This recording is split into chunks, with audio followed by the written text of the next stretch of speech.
2, and action. Yay. Lift off. Yeah. So as always, when we start, there's the question of whether we have any public comment. Rais or Robbie, did anybody No, email in? I did not get any questions. I did not receive anything also. And Marcus, you neither? No. Okay.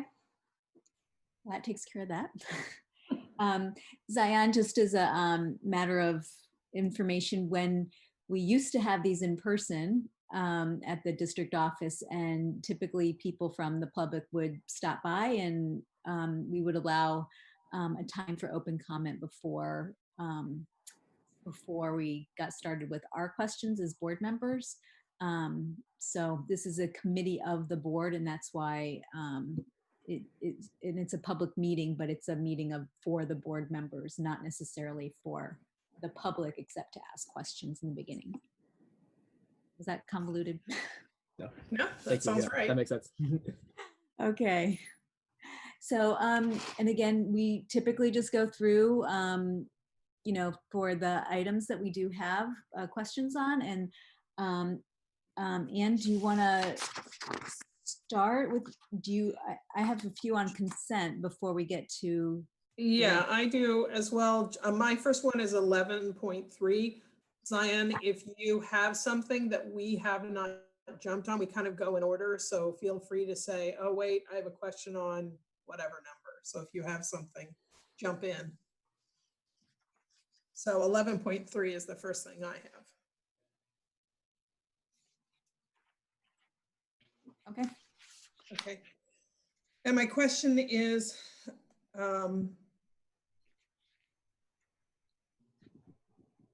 so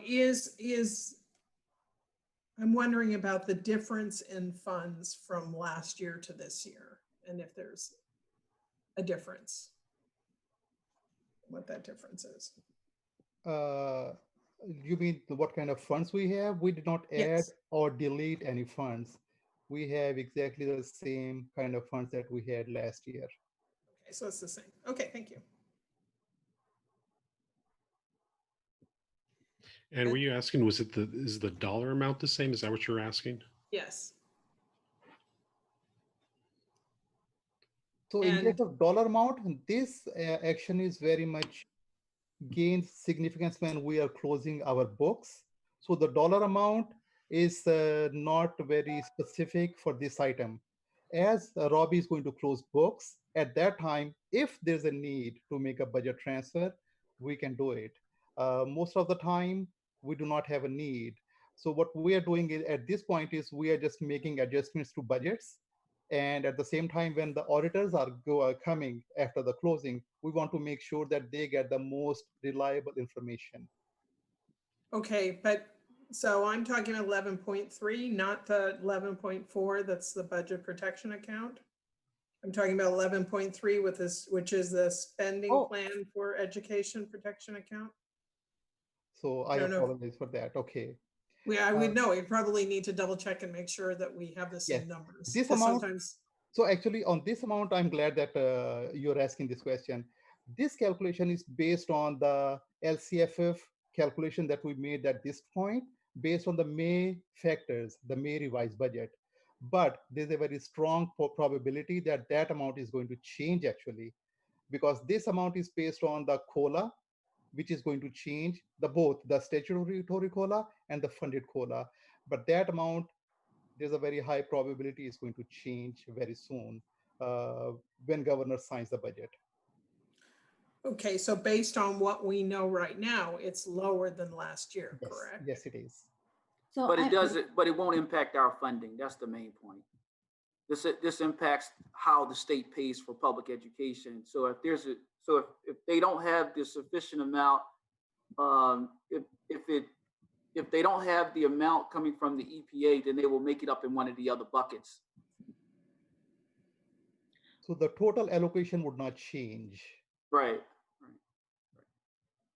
Okay, because we're hearing that the allocation to LCFF is changing, so. It is, but not because of this. Okay, not in this. Okay. Right. That helped. So, but it does, you Okay. did lead into my next question, which is about 11.4, which this is the end of year, correct? That we do every year to sweep accounts or whatever we need to with funds, correct? It's not specific to the remainder of the year. It's nothing new. Correct. This is just budgetary adjustments. Yes, and I have a question about that, and then, but can I just ask a clarifying question on 11.3? Right, so you said COLA is or is not included in this description in, COLA is one of the factors. COLA is one of the factors, but the total allocation can change, but not because of this, as Mr. Battle mentioned that a few seconds ago. But COLA is a factor. wait, I'm sorry, it's a factor or it's affected? Factor. Factor. FACTOR. Okay, I'm sorry, maybe it's distorted. And so what we know, and I'm, again, just needing clarification, what we know is that COLA is being wiped out for this year. So Marcus, you had said that that it because it's going to come from a different, like they'll just have to figure out so that the cost doesn't change because they're going to take some money from a different bucket. But Right, and just keep in mind, this is, the EPA is something, and I forget the referendum that was passed 4 or 5 years ago, but this is related to that. This has nothing to do with our current funding or anything like that. This Okay, is just a standard item we have to do every year. okay. Okay, thanks. And then following up with Anne's question about 11.4 with, I remember we do this every year, authorizing the superintendent or the designee to make the transfers. And that's come up in the past as challenging for people who are trying to understand our budget. So I guess I understand why it's needed. Do you have any sense of where we might be this year in terms of needing to make those kinds of transfers? And if you have a sense of that, how significant are they? Like, are we really way high or way low? Like, I'm imagining CNS perhaps is, as usual, is running a deficit, so we may need to pull from somewhere else to supplement that. Is that the kind of thing that we're talking about? Can I add? That is what I believe you're mentioning, Michelle, is that the cash transfer. This is not a cash transfer. This is just a budget cleanup. And usually this happens because of, usually when auditors comes in and audit our books, they wanted to see that we budgeted properly during year-end closing. One of the changes that we usually do in budget cleanup is lottery. We don't really know until the end what lottery funding they would give us. So if the money actually comes in lower or higher, we make budget adjustment based on that. So because if we don't, they would notify us, auditors is going to make a comment. Why did you not do a budget cleanup when you, during closing of the books, learned that the revenue got adjusted? So those are the reason why we're doing the year-end budget transfers. So does that get what that ends up being? Because right now, when we are agreeing to this, we don't know exactly what those amounts are and they're not reported here. Is there a later budget item in the year where we find out what ended up needing to happen? Because this is, we do it every year, but it's unusual for us to approve something without a dollar amount before the fact. And it's kind of a unique year-end thing. So does it get then reported in the closing of the books at the end of the year, or? For year-end closing, the focus is more on the actuals, not on the budget no more. Because this is actually what we ended up with. Right. So I guess my question is, we're agreeing to this, does it get reported what the actual dollar amounts are at any point? Because I don't remember that. During my reporting of unaudited actuals, it is not part of the presentation or even the reporting to CDE.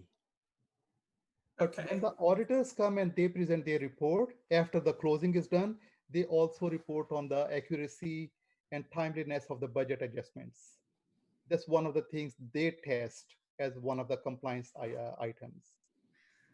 I think what Trustee Crosby's asking is, do we get to see from account A how much was reconciled and what was left over or short? And is there a report that shows that in the end year closing? Do we ever do a No. report of that As detail? part of the required reporting, no, we do not report that. But Dr. Samora, if auditors see a big variance between the budget and the actuals, they report that variance to Board of Education. If they see something which is out of compliance, out of ordinary, or big, huge variance between the actual and the budget, they write up on that and they report that to Board of Education. And so then that comes in the audit reporting that the board sees in the fall. Yes, that is in January. Does that answer your question, Trustee Crosby? yeah, I guess I'm just still wondering whether or not it's something that is of value for the board to be updated on, and whether it's a public item or whether it's just an update that we receive on what those reconciliations needed to be. I only wonder about that so we can have a better understanding of our budgeting. Not so much that I think that we're doing something funny, just that we understand what these reconciliations look like. And because, again, it's a situation where we're approving them before we know what the actual dollar amounts would be. So, And it could lead to opportunities for advocacy if we're finding out, for example, as you said, lottery is one of the big ones because we don't have that consistency of knowing how much we're going to get every year. But if there was a way that people could turn that around and say, this is an unpredictable amount and look how much variance there has been that we have to reconcile during, after to do these transfers, maybe that's something that school funding would, I mean, we all know it needs an overhaul anyway, but maybe that this is one Right. piece of it that would play. requires some stabilization. Yes.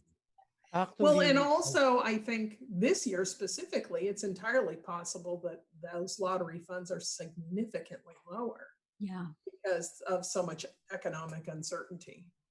Or maybe higher, you never know. People may be wanting to count on magic to, Well, or that he's going to, maybe the lottery money is still there and consistent, but he's going to dip into it in a way that, and not give it to us as he has done as has been done, not he, but as has been done in the past. right. actually just recalling the book that we usually present to the Board of Education includes the variance between estimated actuals and unaudited actuals.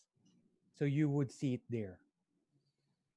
Okay, that's good to know, Robbie. And so when we actually are looking at that, reminding of us, letting us know, okay, remember you asked about this, it's on page 35 or something, that would be super helpful. And I think it's a matter of educating the board on our full budgeting process. So what do you have next, Michelle?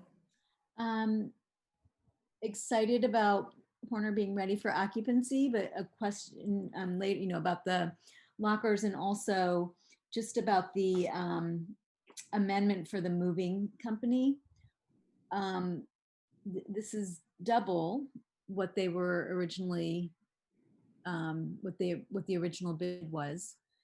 So is that because they were moving furniture offsite rather than internally, or what's the rationale for that increase?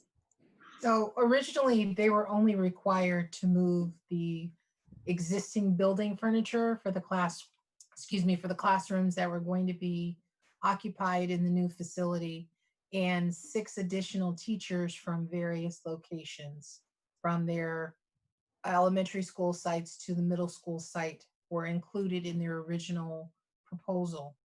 At the 11th hour, a decision was made to salvage furniture prior to the move, less than 48 hours.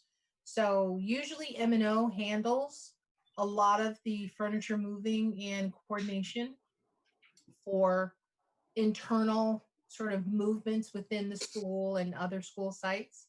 That did not occur because we are in shelter in place and M&O was not available to actually do that work. So that work then fell upon Walter's Moving Company to actually complete. And the volume of furniture that they ended up moving was significantly more than what was originally estimated based on their final review and walkthrough at the site. So, and that was approved on what we call a time and materials basis. So it wasn't like they said, hey, we're going to give you a quote for X amount of dollars to do everything. Every single day that they worked beyond the original contract was quantified, identified, and tracked on a daily basis. And that is what we ended up incurring in expenses for the actual move for Horner. Does that make sense or answer your question? Yes, it does. Yeah. Yes. Thank you. There were 2 others, right? What? Were there 2 other questions as well, or? There was a They were all- question about the lockers, if we want to jump down. I mean, that's and are you okay if we go ahead? Because that's on regular, that's 1510 is Horner lockers. It's absolutely up to you all. I will do whatever it is. Yeah, I think if it makes sense to talk about it now, that's fine. Okay, thanks. So I'm wondering about the portable lockers, this idea. And I had a hard time reading the font on the attachment. On the diagram. Yeah, both hard copy and online. It's very hard to read. So I'm wondering a few things. The logic behind putting these right on the street side of Chapel. And I'm just looking, what is the recommendation for the fence? And then the project budget, I wasn't clear on how much this is exceeding what the original, it says it's exceeding, but it didn't say by how much. Okay. So to answer the first question, I can ask our consultant to provide a larger print diagram for you all by Wednesday. But to answer the second question, the location of the portables is in relation to the existing locker room.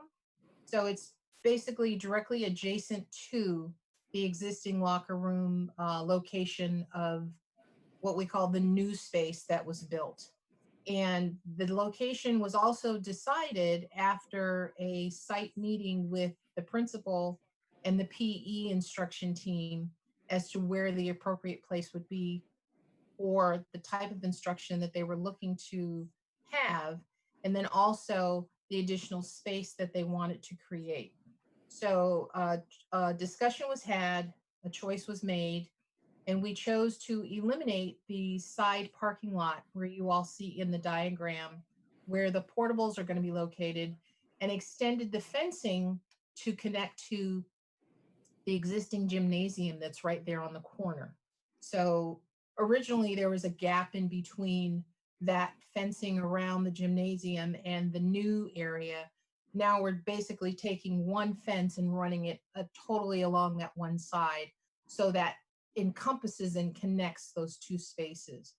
The outdoor space directly behind the gymnasium and the existing locker room location is now going to be turned into an outdoor, they call it outdoor instructional space, where they're going to be putting a lot of their heavy equipment that either cannot fit in the weight room, or they're going to be purchasing new equipment that is conducive for being outside. and they're creating an additional space for students to then have workout space as well as additional monitored instruction space.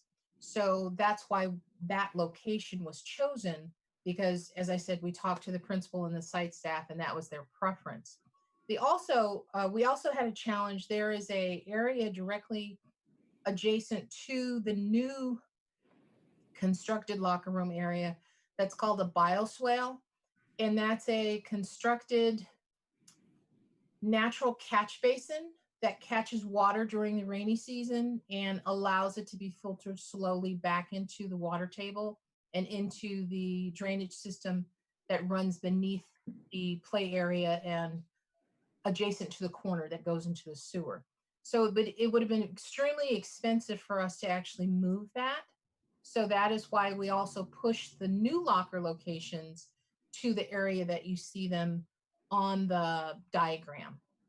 So the third question is, why did this occur?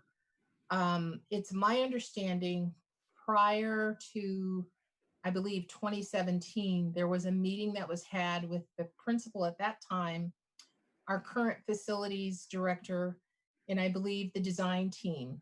And they designed the existing locker room for a capacity of 25 students based on what the current loads were for the classes at that time. And that is what was in the bid documents that the contractor actually bid on and actually built. And it wasn't until until Principal Hicks and I believe Chris Bradley of SBA were having a meeting at the beginning of last month, or what month? We're in June. So the beginning of April. I'm sorry, this time just kind of all comes What day is together. it? Totally get that. That is when she had the discussion with him about the programming and the change in the loading of the classes for PE. The discussion was never had until that time because, from my understanding, I guess they never needed to have it because as far as the design team and contractors were concerned, they were building to what the district had specified and met all the requirements of whatever was calculated at the time the project started. Unfortunately, all of this predates me, so I'm going on information that's been shared with me, but I believe that is why we came up short in terms of the actual amount of locker space and changing area that is required for the middle school.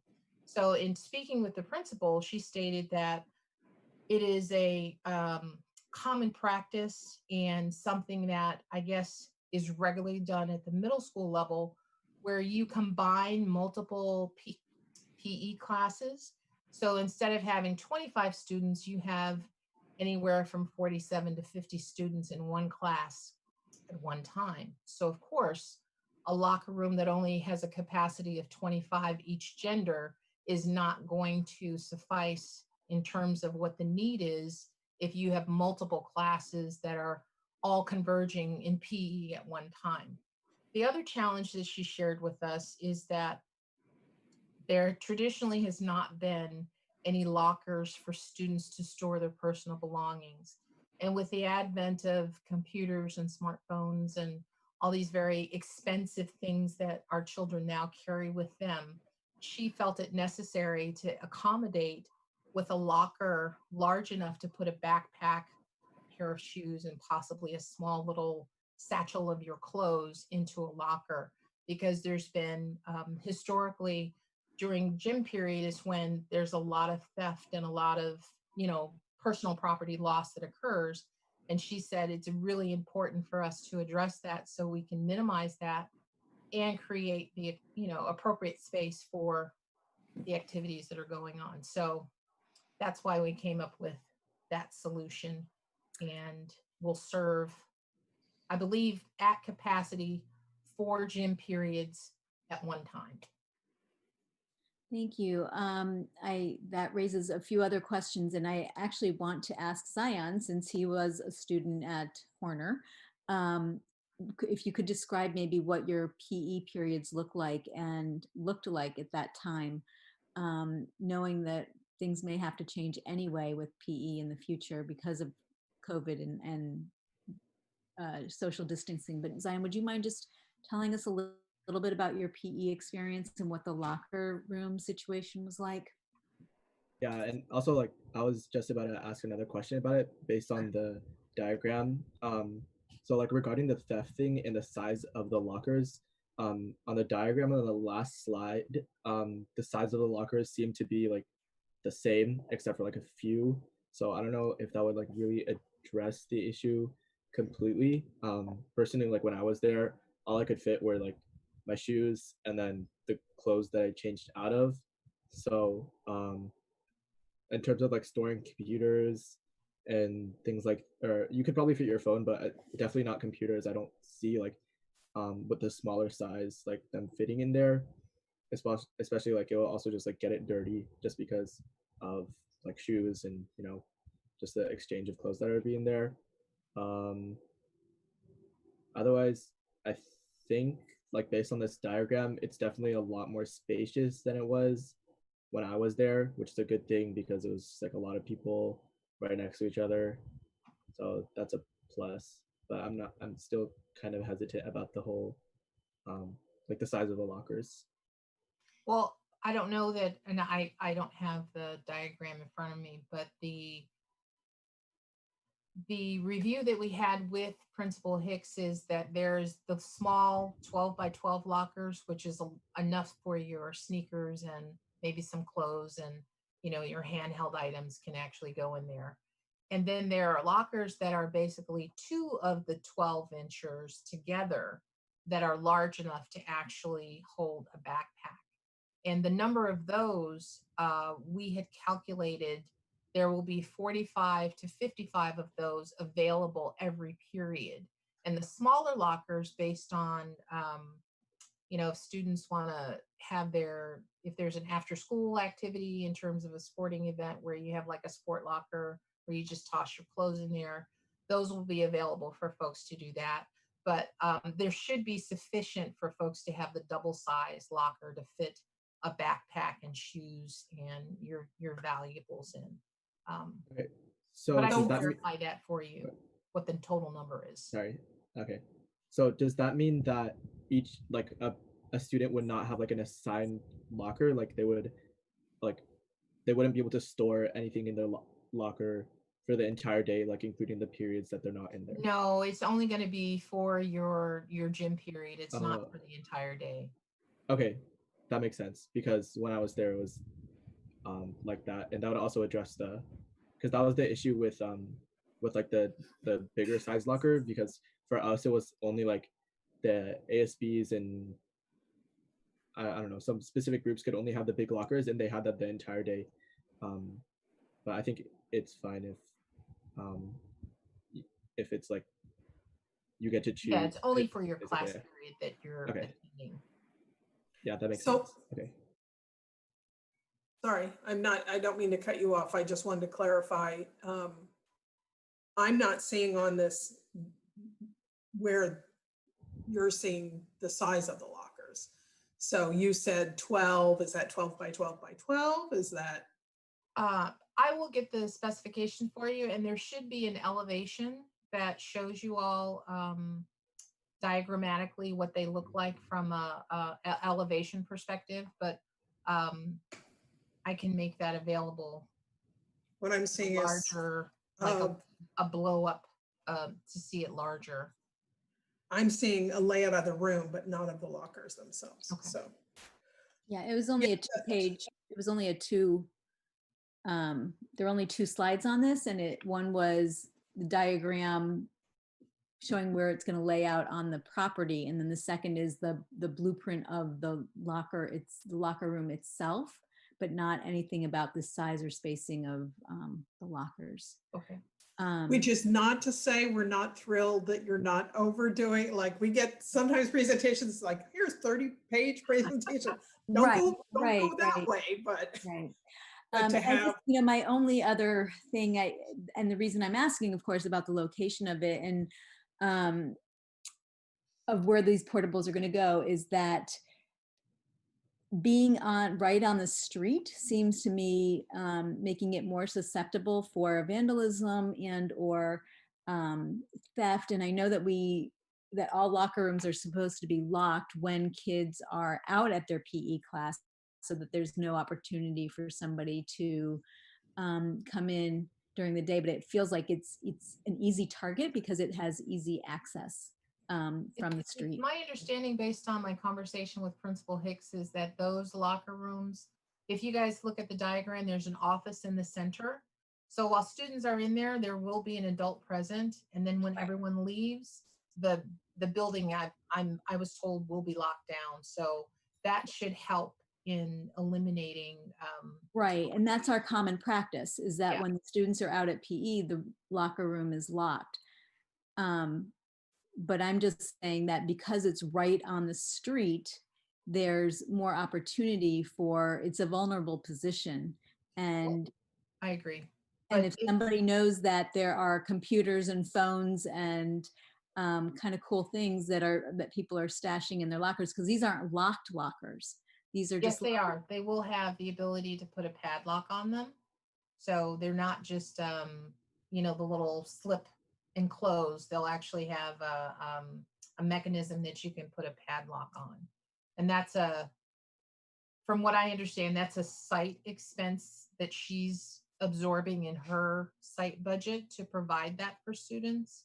Or either, I guess there's going to be an option for people to provide their own locks that, they will use during that period of time. But I didn't kind of dig in the weeds on that one because that's Sure. her policy thing that she would have to implement. But we did provide the ability to put a lock on the locker. And then as far as the fencing along the street, that is going to be the maximum allowed in terms of what the city of Fremont allows. And I believe that we can go up to 7 feet, and there will be privacy screen on that fencing. So people from the street are not going to be looking directly into the area where the students are and where those portables are as well. Yeah, and I'm disappointed about that too, because I think I've already expressed that I feel like the way the buildings look right now, just physically from the outside, they already look very institutional rather than educational. And so having something that's screened in and fenced off, it enhances that feeling rather than it being a school. So so I'm not thrilled that there's going to be a 7-foot fence with that privacy screen when we want our schools to be open and inviting places for not just the students but for the community. So it is what it is. It's unfortunate that this is how it's playing out, and I don't want to. We've spent a lot of time, so I apologize for that. So Anne. Oh, and your third question was the budget. So because this was not in our original budget, it does take us outside of our original budget allocation for the project for these particular items. And so we are preserving our remaining funds to complete the rest of the project and asking for additional funds to cover this particular item that fell outside of scope. Does this put us over budget, or is it just It wasn't clear. that it wasn't budgeted? It was not budgeted, and yes, it will put us over budget. And Okay. the item does not indicate how much over budget. So if that information could be provided to us, that would be helpful. I will make sure that it is. Thank you. Kelly, as a clarification, when you said that isn't that what you're asking the board to approve? I don't understand when you're saying that's the $576. Isn't that the cost of? That's the cost of the scope of work for us to do the expansion. Yes. But is there another cost that I'm not aware of? No, not that I think we're talking about the same thing. Yeah, I don't think it's that, Marcus. Excuse me. Let me see No, if go I've ahead. got this. So we have a budget for the project, right? And Sure. we still may have some funds left, so that entire cost would not be the total amount over. Only a portion of it, hopefully, goes Correct. over. So Correct. there's a differential Correct. there. Okay, cool. Then I understood. Okay, good. Yes. And my question is, how much over the budget are we? That I will have to get that information to you all for Wednesday, because I don't have that in front of me right now. Okay, thank you. And that may be something you'd want to include in your presentation, but acknowledging Anne's request not to have it 30 pages long. Okay. I'll just make it What- 25. Where are you next, Michelle, on this? 11.9 is the next thing I have a question on. Well, I had a question about the LED on which was 11.8. Okay. I understand that. I understand obviously COVID-19 affecting everything from, everything. I'll just leave it at that. I guess what I don't understand is why we're being charged for something that is, a natural disaster, if you will, in as the reason for the delay. I apologize. I'm just pulling up the item so that I can speak intelligently to you. So this is actually, there's multiple layers to this particular problem, but long story short, our Prop 39 projects were for a specific period of time, and we were not charged for the time that was lost in terms of COVID-19. So when originally the contracts and all of the scope of work were supposed to be finished by April 15th. Of course, we went into shelter in place on May 16th, which was, of course, 30 days prior to the contract end date. Because of COVID-19, the suppliers who were providing the light fixtures and the ballast for the replacements also went into shelter in place, which meant that they were not providing and fulfilling the orders that they were required to for a certain period of time. That, along with the extension of the timeline that we're required to report to the state for our Prop 39 projects, has forced the vendor to go beyond their contracted scope of work or time frame. They actually only lost, I believe, 4 days worth of time. They then made that time up and pushed to try and finish within the required end date. So June 15th was the modified schedule completion. So the time frame between when their original contract end date and the extended contract end date is what you all are seeing in this request. And also what you're seeing is a credit that we have gotten back from them for work that we basically, we said, hey, we're not going to make these timelines, so we're going to take this scope of work back from you, and you're going to give us credit back for this time period in these activities.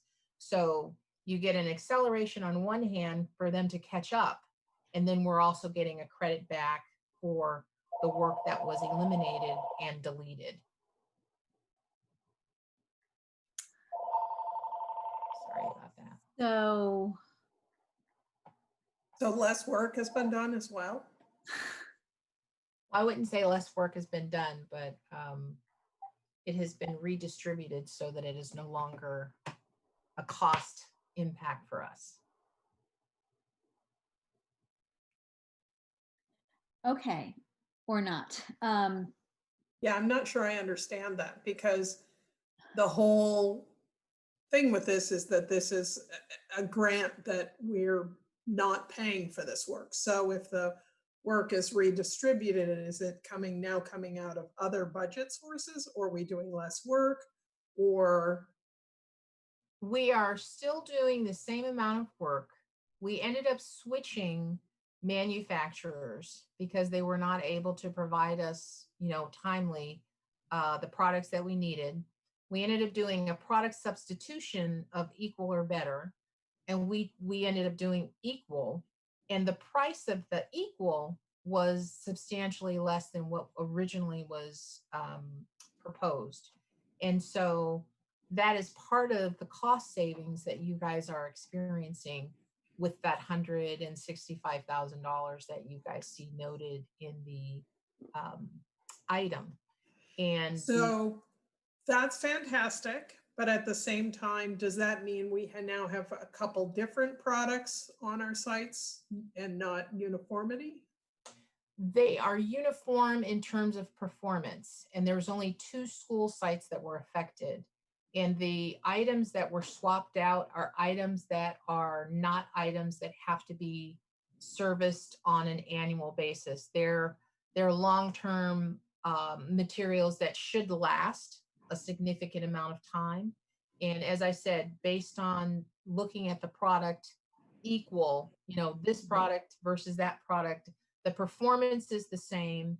The ASTM standards that they're required to adhere to are the same. It's just the pricing of the product and the accessibility of the product were faster and less expensive for us based on where we sourced it from, versus originally it was coming from like Louisiana somewhere, and they were bogged down with not being able to deliver for us on time. So, okay. So a couple things. You probably are aware that historically we've tried to have uniformity in the product so that we're not storing many different types of Correct. product. And we, always felt that was best practice. And so 2 school sites, that's great, but that means we are going to have to somehow have a minimum of X for those 2 school sites unless they're interchangeable. So, well, the nice thing about this product is they are interchangeable. Okay. So we as we're closing out the project, part of what the vendor is doing is providing us with the products that we actually did originally order, just for the reason that you guys are talking about in terms of having uniformity and possibly having the same product everywhere. So the 2 products, as I said, they perform the same, and they're interchangeable. So whether you use product X or product Y, it's going to fit into the ballast and the fixture that is installed in the particular school site.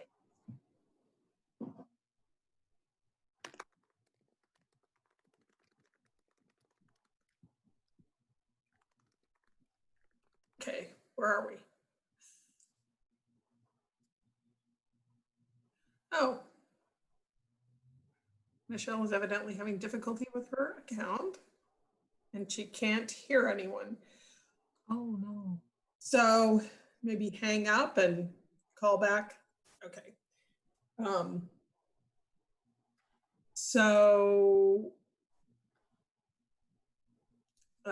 Michelle's going to log off and try logging back in and see if that helps. So I'm not sure where she is and what her next question is. And I'm going to wait for her to come back on because I have a question and maybe something that she also wants to know. So is it on this still particular item, or is it another item that you all want? No, I'm going back to 11.9, but we should probably see whether or not she has something still on this same item or not.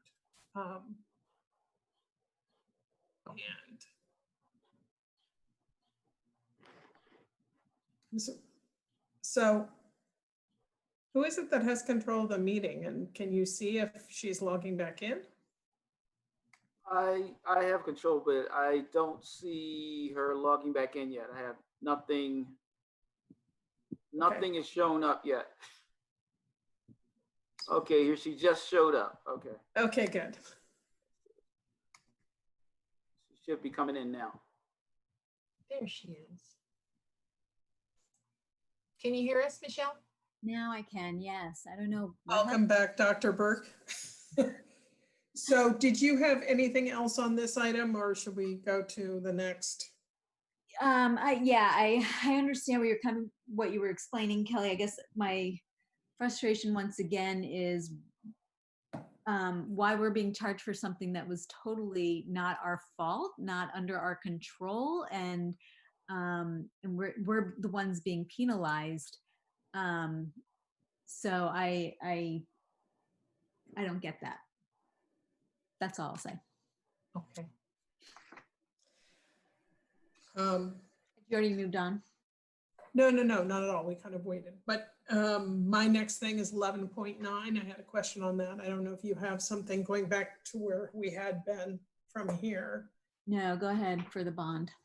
Yeah, the only thing that it seemed odd to me that this is a draft, the attachment, Yes. and I'm wondering about that. Well, it was my understanding that until the board reviews it and accepts it, it is in draft form. And once Okay. it's no longer in draft form, we take the draft off and then it becomes it. the accepted report. I don't know that we've done it like that in the past, but I don't know that it's a problem either. So I just think that the expectation that what you're providing to us is accurate and then our accepting it is neither here nor there. It doesn't change what the numbers are. So when I see draft, I think, oh, they're not fully on top of where we are right now. And so I read it differently. So I No, that was appreciate the explanation that was given to me. So that is Okay. that is why we did draft. And once you accept it, then it's finalized and posted as final. Okay. But I do agree with Trustee Crosby. If we're presenting an item as a final for approval, it should not be draft. Okay. And then I think the next thing I have is gets into the budget. So I don't know if you have anything before that or you're still with the budget. Yep.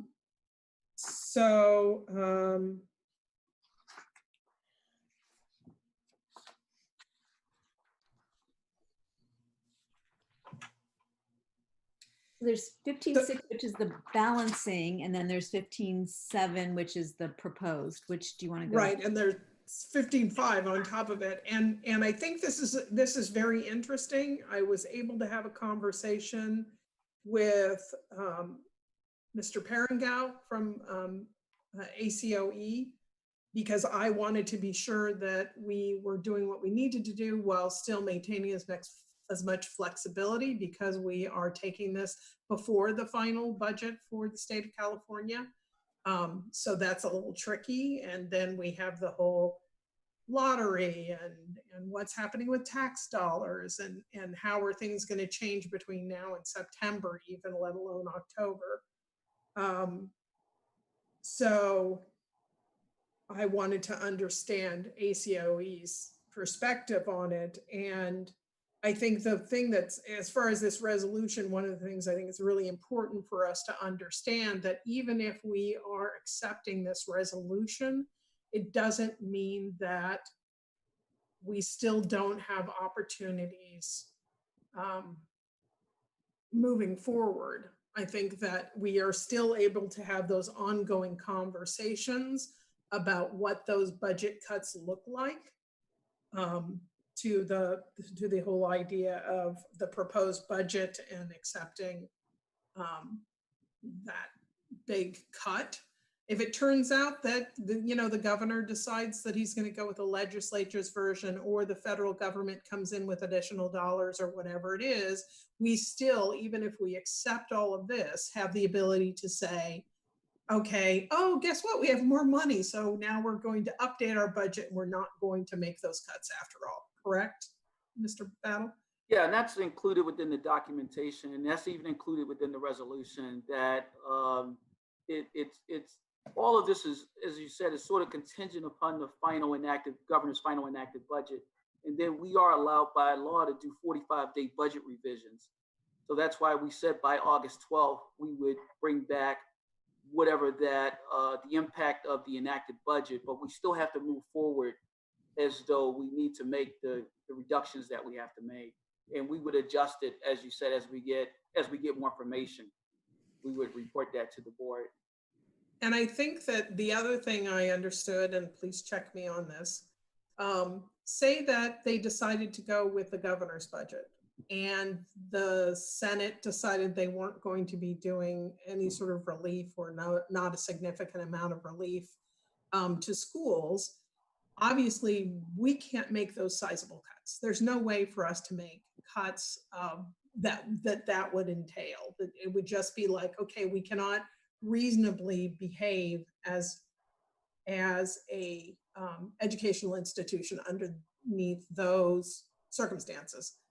At that point, we can still say, okay, we're not making these cuts. And then we would go into not qualified in our budget and the state would step in. At that point, now, if we did that now, the state would step in now, and we are likely to be one of very few districts that are in that situation. If at the point at which we were in, August or July, and we said, you know what, we can't make these cuts based on this information, the budget information. And at that point said, we are not going to make cuts, or we're not going to make these cuts, or we can't find enough money, we're likely to be in the same position as over 800 districts in the state of California. So if we do it at that juncture, we will have less scrutiny on us as a district. And that will make it possible for us to still function in a way that we can continue to educate students, versus if we chose to, default, for lack of a better term, now, the state may have the wherewithal to step in and start saying, okay, Fremont Unified, you need to cut this, you need to cut that. Oh, and by the way, you're impacting your credit rating and all these other things. So I think that the impacts have the potential to be much greater if we do that now than if we do it in the future. And we still have that time to be looking at all the different cuts and figuring out, okay, can we do it? Because I think we need that time right now. Does that make sense?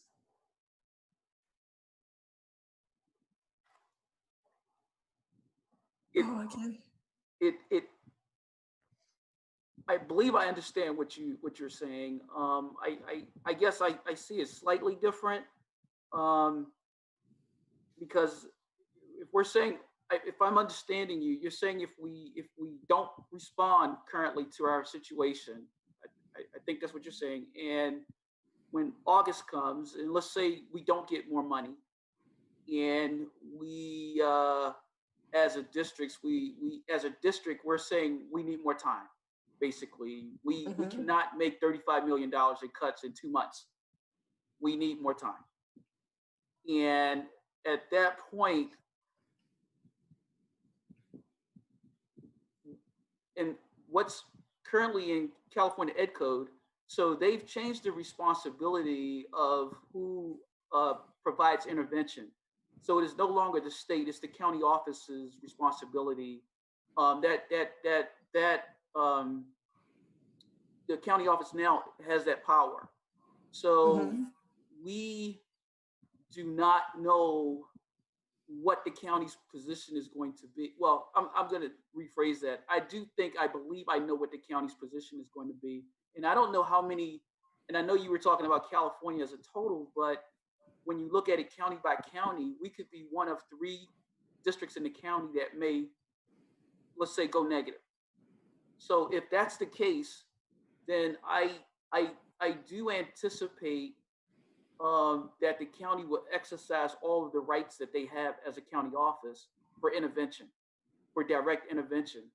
I agree. The difference is, are they going to do that now, or are they going to do that starting in August?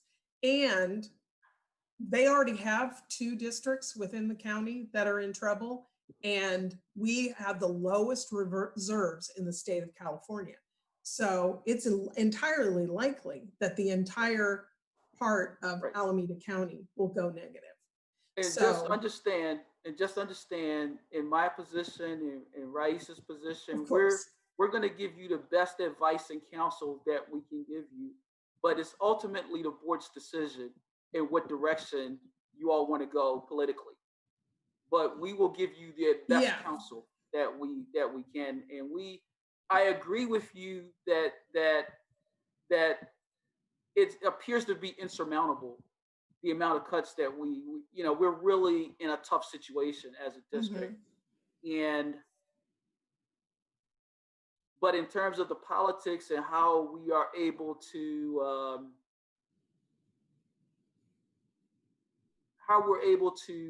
get the county office to I guess be amenable to whatever our plan is in the short term, that's probably going to be a political discussion. Right. I think that my point is that this is not our only bite at the apple. And if we chose to do something drastic now, the impact is more significant, I believe, to the district than if we ended up in that place ultimately. I just feel like we're at a point right now where we need to be looking at it, looking at all the details, looking at what those cuts will look like before saying we can't do them. We need to look at it first. And I think this is what we call draconian. And this is Yeah, what I think that's a really good word. I think Rice and myself, this is what we wanted, what we have always advocated for trying to avoid, because we never would want a district or a board or a community to be in this situation. But you're correct. Any reductions that we do right now, I would consider draconian, because we're not going to have a lot of time to debate it. We're not going to have a lot of time to think about it. The only time that we have is to get some ideas and act. And it's not a lot of time. And so Rais, you might know better, and I don't have my notes in front of me from my conversation, but my understanding is, so say it comes, we say, yes, we agree to this resolution that says we're going to balance, and we accept our proposed budget, which has very large cuts in it. And we start having those conversations about, okay, what kind of cuts, what would they look like? And then we have until what date to actually have a list of cuts that to do actually make the cuts, or whatever that is. And then if it's not made at that point, that extends us I think it extends us into October. So and just to say, this was what's similar to what happened in Sacramento Unified, because they were in a similar position, and basically they were unable to make their reductions, and their budget was not approved. And the county sent the budget back to them. They gave them an extended timeline. They gave them, I believe, 2 more months.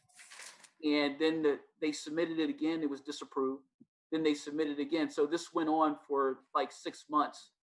And so, yes, it's the county does have the authority to not approve the budget and as Rai said earlier, he said in an earlier messaging that they probably would not approve our budget if we do not make those reductions, because our budget right now is prefaced on those actions. Right. So I thank you, Anne, for that. I think you're kind of responding to a different conversation that we were having at a different meeting last week, and by finding out that information. My question is more just logistically, why is it that we have to approve the resolution tonight or Wednesday night? And what happens if it's not a unanimous vote? Well, the resolution is part of what the county expects from us, since they are aware that we are unable to make reductions, and other districts are probably unable to make reductions. So part of approving our budget conditionally is prefaced on a resolution of basically the board promising that they will make these reductions. So based on that, they will give us a conditional approval as opposed to disallowing our budget to move forward. That's the first part of it. And I forget what your second question was, Michelle. Unanimous. Does it have to be unanimous? I am not, Rice, do you have any information on that? I don't, My knowledge, it does not have to be unanimous. yeah, I don't think it has to be unanimous either, but we'll find out if that's different. If we find out anything differently, but we don't believe Just- it has to. I think the conundrum with having to pass a resolution like that is, as everybody knows, and we've already said it tonight, is that you're asking us to pass and discuss and say that we're going to be fiscally solvent when we don't even know what money we do and do not have from the state of California. So they're asking Michelle, us. Michelle, I don't mean to cut you off, but that's not what I just want to be clear what we're asking. That's not, that's saying that we are going to make the reductions. That's what it says. Right. And we're saying that we are committed to being fiscally solvent, which means making the reductions when we don't know how much we're getting.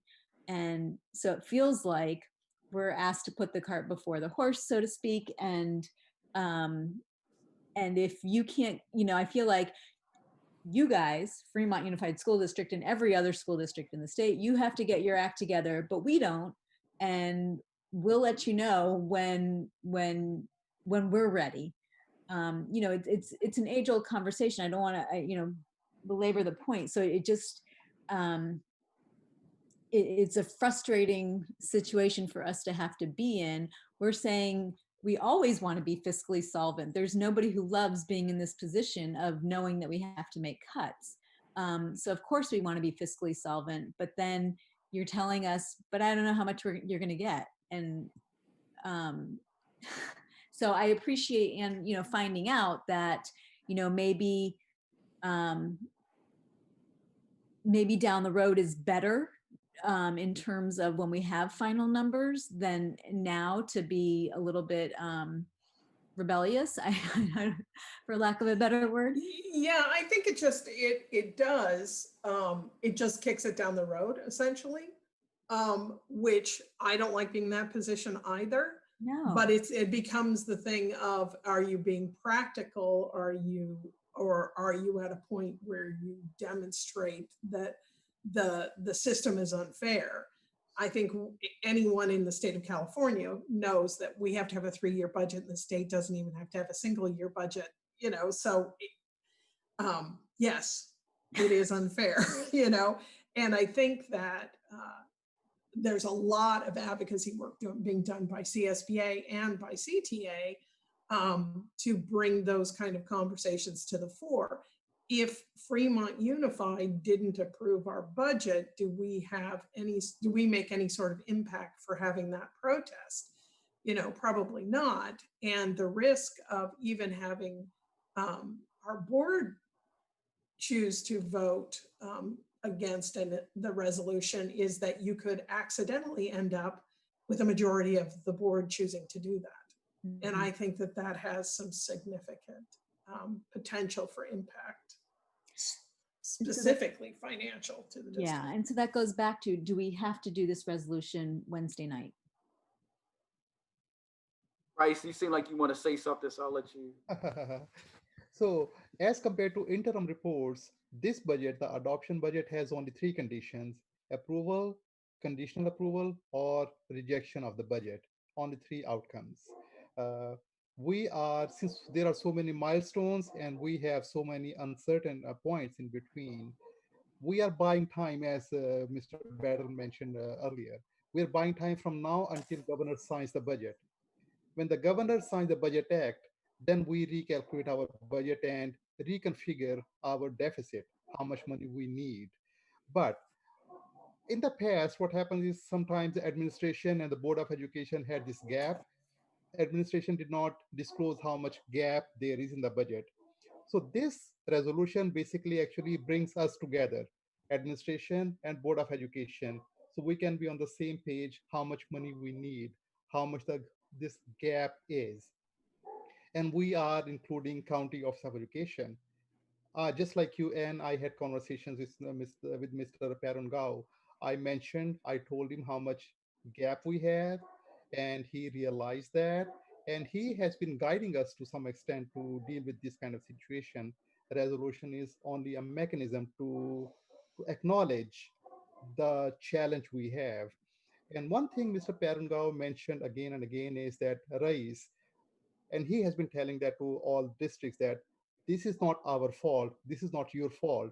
We are in this situation because COVID-19, one thing, economic decline, that's another thing, loss of revenue, another thing. For Fremont Unified School District, the declining enrollment is another factor that we have to deal with. So we are just discussing all these things coming together to deal with this kind of situation.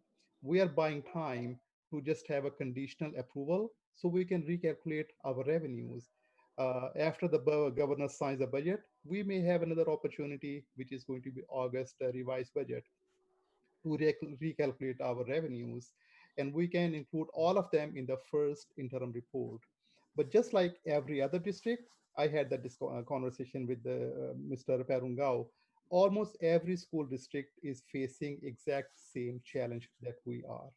Out So 1,000 districts in California, and there are 1,000 districts. Even if 10% of the districts, which is 100 degrees, districts are rejected budget, that's a big, huge difficulty for state of California and the County Office of Educations. So to Michelle's point, though, what is the date this needs to be submitted by? So after we get this budget approved by Board of Education day after tomorrow, we have to submit that to ACOE by June 30th.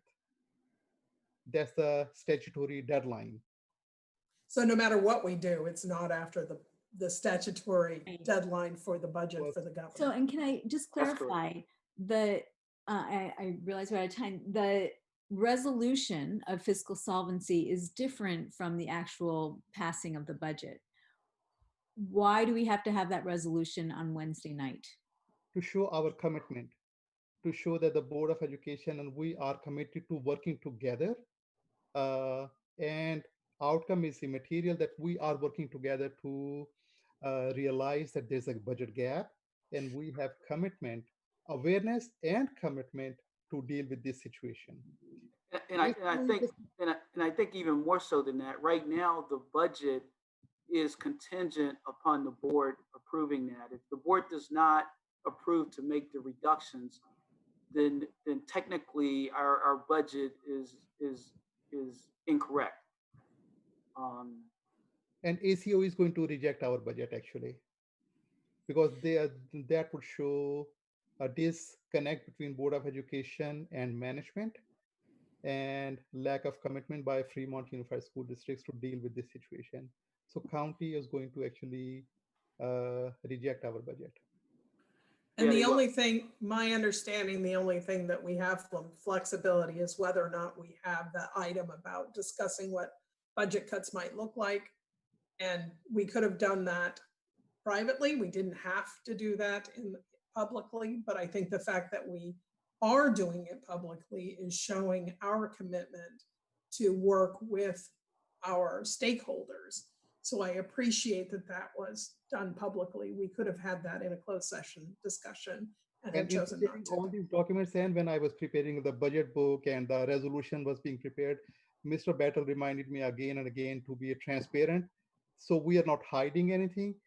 That was the word he reminded me every time, that we have to be transparent to public and Board of Education and ACOE. Yep, good. Yes, Michelle said we're over time, right? So, But I think just some parting words on the whole budget. I think the one reality I think that's setting in, and it should settle in for all of us, is that really no matter what happens with the state budget adoption and what they eventually agree to, the one thing that I think we can be certain of is that it's not going to provide us $35 million more in revenues. I think that we can be pretty certain about that. So we are going to, I believe that even in a best case scenario from the California, from the governor's budget, even a best case scenario, we're probably still would have to make significant reductions. So I think that's something that you all want to keep in mind, no matter what happens at this point, because our variance is just too large. if it was a couple of million, then I would say, well, we're probably in good shape in terms of the governor's budget. But 35 million is just a huge number. It's just huge. So. And so a possible motion for the board to consider to approve the budget can be, we approve the budget and can reevaluate the budget reduction based on new money that may come in, whether it's federal or state. So that leaves that piece to it where the board members can still have somewhat of a comfort to say, you know, we're approving this and we're hoping that new money is going to come and we can continue to make those adjustments as we move along through this process. Because this is just going to be the first showing of possible reductions. We're going to have to work a little bit more and direction from the board as far as what if you bring A, B, and C also forward to see what that amount looks like as well. So again, this is just the start of the process, and it's going to be a challenge for us to get through it all, but we will do it.